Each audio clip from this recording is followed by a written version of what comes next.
I'm Lois. I'm a digital artist from the Philippines.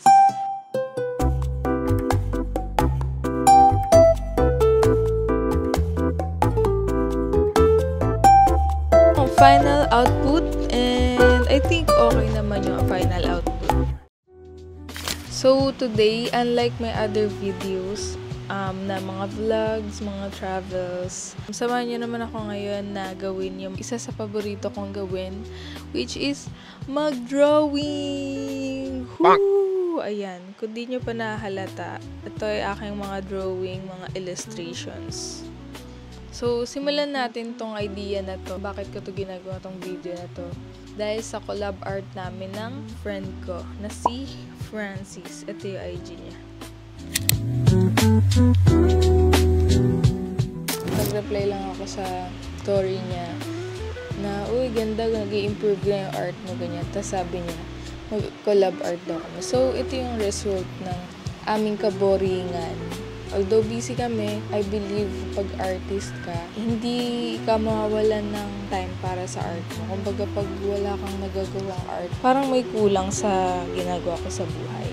Ayan, so yung collab pala namin ng friend ko is, ito yung gagayahin naming reference. So, una nag-sketch muna ako para malaman ko kung paano yung pose na character ko. Yung dinodrawing ko nga pala dito ay yung OC ko na si Luella. Nag-decide ako na yung OC ko na lang para din ako mag-iisip. Tsaka favorite ko rin ito na OC ko. Ito yung lock screen ko. Yan, ito siya. Actually, may nawala akong clips dito. Yun yung magdodrawing ako ng face. Kaya ito na lang muna ang time-lapse yung in-insert ko. Pag nagdodrawing pala ako, inuuna ko yung details ng face, especially the eyes or the nose. Kasi yun yung pinaka-center ng mukha. Pagka nagawa ko na yung nose, yung shading ng eyes, and then yung lips, magpa-proceed na ako sa eyes para ma-feel ko yung character. Kasi yung eyes yung nagbibigay na personality dun sa dinodrawing ko. Nagmumukha siyang buhay. So, yun yung inuuna ko. Tapos, the rest, yung kasunod.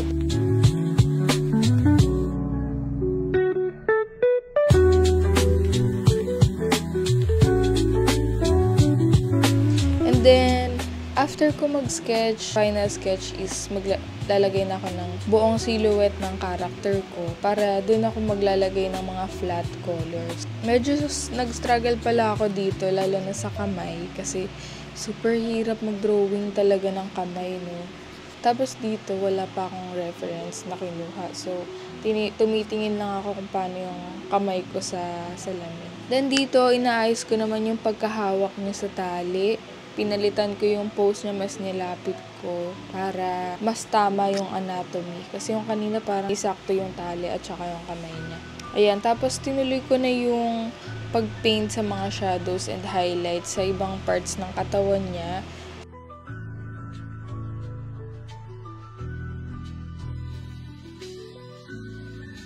Isa pala sa mga natutunan ko over time sa pagdodrawing is inuuna ko talaga yung shading.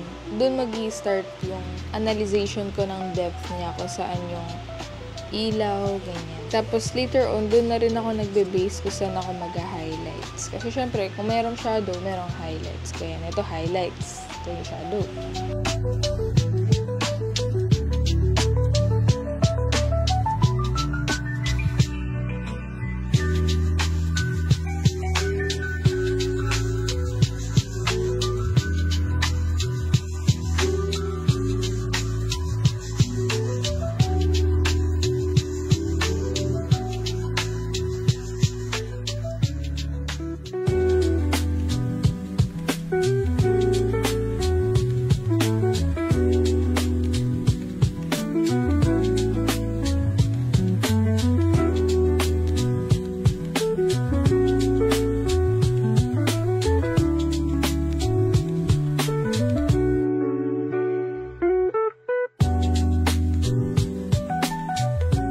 Tapos, lastly, syempre, tong part na to, after ko maglagay ng mga hard brush, for finishing touches, naglalagay naman ako ng new layer. Nakaset sa blending mode ay Color Dodge. Nakuha ko to sa tips ni Ross Dross.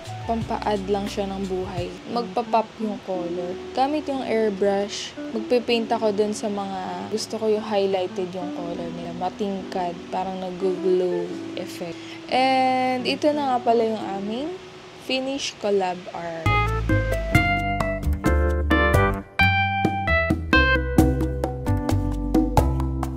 At dahil na-enjoy ko itong pag-drawing ko na to ng collab art namin, and I think it turned out pretty good.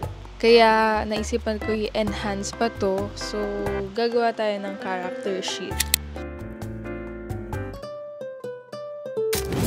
Importante talaga yung reference, so kumuha ako ng reference para sa character sheet.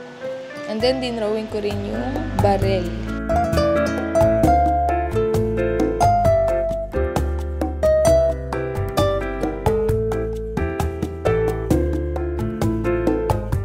Tagal ko ginawa ito, guys.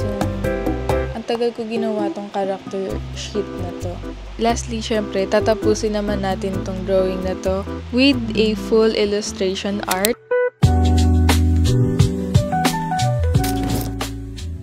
Una muna, syempre, yung sketch para makita ko kung anong pose yung maganda sa kanya. Importante yung silhouette dito kapag nagdo-drawing ng character para kailangan kasi clear yung action tapos kita yung mga details. Unang pose ko talaga is nakatayo siya pero hindi siya nag-work, so ginawa ko na lang, meron ako nakitang reference na nakatutok yung baril niya. Tingin ko maganda siyang pose and interesting pose siya, kaya yun yung ginamit ko. Although yung nakuha kong reference na yun is half body lang, so yung other half body is sinulaan ko na lang. Inimagine ko lang sa aking utak. Actually, nahirapan ako sa proportion and sa angle niyan kasi nga wala akong reference kundi yung tutok lang ng baril.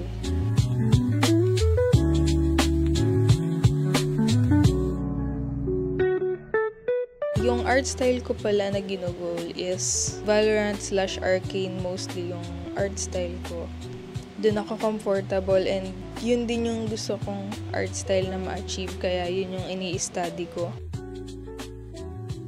Yung mga art style ng Arcane at saka Valorant, parang ma-polygon siya. Makikita mo talaga yung hard brush and soft brush nun. Yung Arcane, line art, pero since mahirap talaga mag-line art, minsan ginagamit ko rin yung line art, pero hindi siya yung smooth na line art. Iniiwan ko lang yung sketches ko. Parang sa Arcane, yung line art niya is parang sketchy type. Pero this time, ang gagawin ko is walang line art yung drawing, yung illustration. So, buburahin ko rin yung sketches ko mamaya. Ang pinaka na-enjoy ko talaga sa pagdodrawing is yung pag-color. Nahirapan lang talaga ako sa shading. So, dito makikita nyo, super flat lang ng art ko. Ay, nagtanong ako sa ibang artist din. Pina-consult ko kung saan ako pwede maglagay ng shadow and highlight para ma-improve tong art na to. And, ayun, tinulungan niya ako. Tapos, in-apply ko dito. Yan, nilalagyan ko lang siya ng shadow and ng highlights. Medyo nahirapan din ako sa background.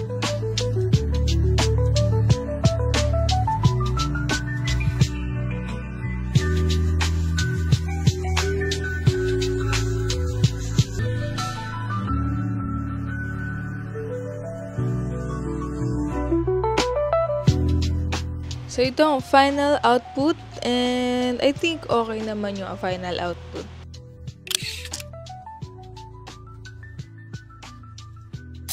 If you want to see more of my artworks, pinopost ko siya dito sa IG ko. Follow nyo na lang. So, yun lang. Thank you for watching and mas marami pa tayong gagawin na mga art videos soon. Gusto ko pang mag-upload ng mga ganitong type of videos. So, see you next video. Don't forget to subscribe and like and share and comment kung anong art style yung gusto nyong gawin ko pa. Bye-bye!